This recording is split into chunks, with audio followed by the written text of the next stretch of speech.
அல்மா herbal அப்படிங்கிற YouTube சேனலை போய் சப்ஸ்கிரைப் பண்ணி வச்சுக்கோங்க. இந்த எண்ணெய் குளியலை பற்றி சொன்னாலும் சொன்னேன், ஏகப்பட்ட கேள்வி அதை பற்றியே வருது. காது, மூக்கு, கண் இதில் எண்ணெய் போட்டு குளிக்கலாமா?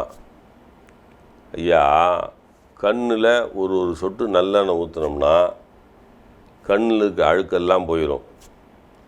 காதில் ஒரு சொட்டு நல்லெண்ணெய் ஊற்றினோம்னு சொன்னால் காதின் உள்ளே இருக்கிற அழுக்கெல்லாம் வெளியில் அப்படியே வரும்.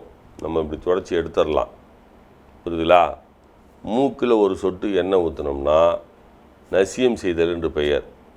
மூக்கு துவாரத்தில் இருக்கக்கூடிய இந்த அழுக்கெல்லாம் வெளியேறிவிடும்.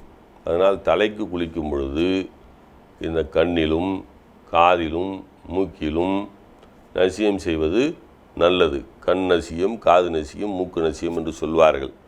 இதை பொதுவாகவே எண்ணெய் தேய்த்து குளிக்காத காலங்களில் கூட தினந்தோறும் 40 வயதுக்கு மேற்பட்டவர்கள் அல்லது இருசக்கர வாகனத்தில் பயணிப்பவர்கள் தினந்தோறுமே ஒரு சொட்டு நல்லெண்ணெயை, இதில் ஒரு சொட்டு நல்லெண்ணெயை கண்ணில் ஊற்றிக்கொண்டு 5 நிமிடம் இப்படியே வைத்திருந்து விட்டு பிறகு கண் திறந்தால் கண் குளிர்ச்சி அடையும்.